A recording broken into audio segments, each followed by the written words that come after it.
Kumusta mahal na mga mangangalakal at mamumuhunan? Ang analytical na komunidad ay nakikipag-ugnayan sa iyo, Guru Markets. Nagsisimula tayo sa buod ng impormasyon tungkol sa kumpanya. Kung gusto mo, maaari mong i-pause ang video. Maaari mong pag-aralan ng mas mabuti ang bawat parameter ng organisasyong pinag-uusapan. Ngayon ay susuriin natin ang kasalukuyang mga pangunahing tagapagpahiwatig ng kumpanya Ring Energy Inc., ticker, EAI. Ang pagsusuring ito ay batay sa data simula noong Marso 20, 2025. Sa pamamagitan ng pag-uri Guru Markets kumpanya Ring Energy Inc. na bibilang sa subkategory. Oil and Gas, 132 organisasyon ang nakikibahagi sa pagsusuri na napakarepresenta. Tingnan ang mga solusyon sa order sa dulo ng video na ito. Kabuuan para sa kumpanyang pinag-uusapan, 7.5 sa 10 puntos. Ang average na resulta para sa subkategory ay 2.3 puntos. Kung titignan mo ng malawak, sa loob ng buong market sa amin sa pinagsama-samang.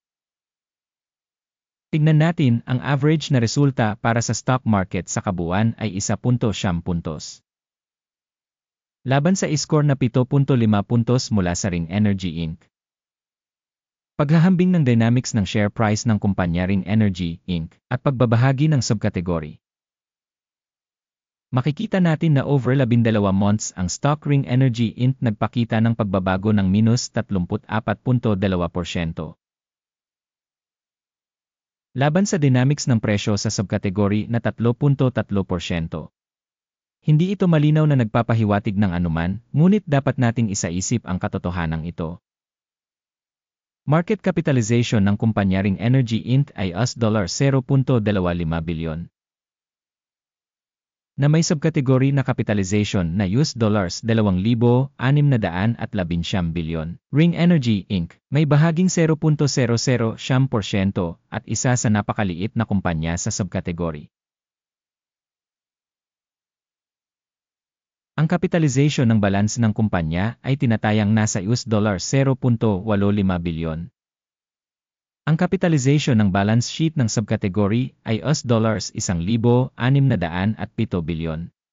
Ring Energy Inc. bumubuo ng isang bahagi ng 0.053%. Sa paghahambing ng mga inookupahang bahagi ng merkado at halaga ng libro, makikita natin ang mga sumusunod. Ibahagi Ring Energy Inc. sa subkategory kapag tinatasa ang market capitalization ay 0.005%. Ang halaga ng libro ay 0.053%. Iyon ay 489% pagtaas sa halaga ng pamilihan. Pagtatasa ng bahagi ng kumpanya sa merkado at halaga ng libro sa subkategory, mabuti 1 puntos. Ang mga obligasyon sa utang ng nasuri na kumpanya ay nagkakahalaga ng $0.38 bilyon. Utang sa halaga ng libro ay 44.7% ng equity. Puntos para sa mga obligasyon sa pananalapi ng kumpanya, mabuti 1 puntos. Ang balance ng halaga ng stock market ng kumpanya sa tubo nito ay tumutugma sa 3.7. Na may average para sa subkategory na 14.6 na 75% mas mababa kaysa sa subkategory.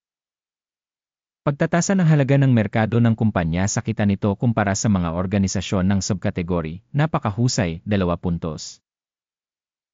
Ang tubo sa huling 12 buwan ay $67 milyon. Inaasahang magiging $82 milyon ang inaasahang kita para sa susunod na 12 buwan. 22.7% na higit pa kaysa sa kasalukuyang sandali. Pagtatasa ng inaasahang mga tagapagpahiwatig ng kita sa hinaharap kumpara sa mga kumpanya sa subkategory. Mabuti 0.5 puntos. Ang ratio ng presyo sa benta ng kumpanya ay 0.7. Ang average para sa subkategory 1 ay 30% mas mababa kaysa sa average para sa subkategory. Pagtatasa ng presyo ng palitan sa tagapagpahiwatig ng kita kumpara sa mga tagapagpahiwatig sa subkategory, mabuti, 0.5 puntos. Ang kita sa huling 12 buwan ay $360 milyon. Ang pasulong na kita para sa susunod na 12 buwan ay pansamantalang inaasahang magiging US$450 milyon. 25% mas mataas kaysa sa kasalukuyan. Pagtatasa ng inaasahang pagganap ng mga benta sa hinaharap kumpara sa pagganap ng mga subkategory na kumpanya. Mabuti 0.5 puntos. Ang margin ay 18.3% na may average para sa subkategory na 6.7%. Ang pagkakaiba sa pagitan ng average ng subkategory at performance ng kumpanya ay 11.4%. Pagtatasa ng kakayahang kumita kumpara sa mga tagapagpahiwatig ng mga kumpanya sa subkategory, mabuti 0.5 puntos. Ang bahagi ng kumpanya sa mga tuntunin ng bilang ng mga empleyado sa subkategory ay 0.014%. Na 56% higit sa bahagi ng market capitalization. At ang katotohanan ito ay nagpapakita ng kawalan ng balanse sa halaga ng stock market ng kumpanya, Ring Energy, Inc. sa halip patungo sa pagmamaliit. Ang halaga ng market capital bawat empleyado ng organisasyon ay katumbas ng $2,156,000 at sa subkategory ay mayroong $3,234,000. Ang pagkakaiba sa pagitan ng average ng subkategory at mga indicator ng organisasyon ay 33.3%. Pagtatantya ng halaga ng market capital bawat empleyado kumpara sa mga indicator ng mga subkategory na kumpanya. Mabuti 0.5 puntos. Ang tubo sa bawat empleyado ay $586,100 na may average sa subkategory na $221,100. At ang pagkakaiba sa pagitan ng average sa subkategory at mga indicator ng kumpanya ay 165%. Pagtatantya ng kita sa bawat individual na empleyado ng kumpanya kumpara sa mga tagapagpahiwatig ng mga subkategory na kumpanya. Mabuti 0.5 puntos. Ang kita ng kumpanya sa bawat empleyado ay $3,185,000 ayon sa subkategory $3,183,000. Ang pagkakaiba sa pagitan ng average ng subkategory at performance ng kumpanya ay 0%. Pagtatantya ng kita sa bawat individual na empleyado ng kumpanya kumpara sa mga indicator sa subkategory. Mabuti 0.5 puntos.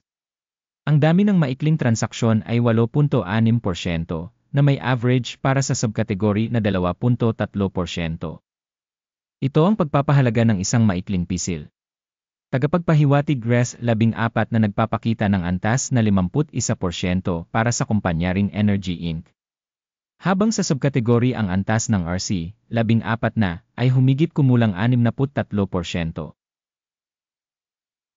Potensyal, ang mga papel sa subkategory ay mas mataas ang halaga kaysa sa Ring Energy, Inc.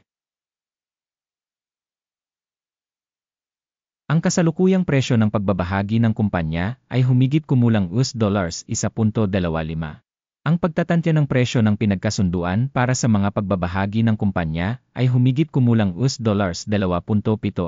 Ang dinamika ng aktwal na pagtatantya at pagtataya ng pinagkasunduan ay humigit kumulang 121%. Tignan natin ang talahanayan ng order na magagamit. Ang link dito ay nasa nakapin na komento. Ang talahanayan ng pagkakasunod-sunod ay naglalaman ng ganap na lahat ng mga desisyong ginawa ng publiko sa isang partikular na panahon ng sistema ng pagsusuri ng impormasyon at sanggunian Guru Markets. Ang pag-akses sa talahanayan ng order ay ganap na libre at bukas, link sa nakapin na komento. Base sa valuation ng shares ng kumpanya Ring Energy, Inc. Sistema ng tulong Guru Markets, isang desisyon ang nagawa. Magbukas ng buy order sa presyong $1.24 kada share. Ang order ay binuksan dahil sa ang katunayan na ang kumpanya ay may isang medyo mataas na rating. Ang pagtatasa ng organisasyon ay ginawa gamit ang pamamaraan ng pagtatasa, ang index ng AKIM. Ang take profit ay nakatakda sa 1.42. Ang stop loss ay nakatakda sa 1.06. Sakaling hindi isinara ang order sa pamamagitan ng take profit o stop loss. Pagkatapos ay magsasara ang transaksyon nang nakapag-iisa batay sa mga resulta ng exchange session noong Abril 11, 2025. o sa huling araw ng kalakalan bago ang tinukoy na petsa. Ticker, NLE, magiging balancing sell order. Ang isang video sa pagbabalance ng kalakalan ay maipapublish o na-publish na sa channel na ito. Kapag isinasara ang isa sa mga order, ang paunahing o pagbabalanse ng isa. Ang kabaligtaran na pagkakasunod-sunod ay sarado sa kasalukuyang antas. Salamat sa lahat sa panonood ng video na ito at sa paggamit ng impormasyon at referral system mula sa Guru Markets. Kayong lahat ay tunay na pinakaastig na madla sa planeta.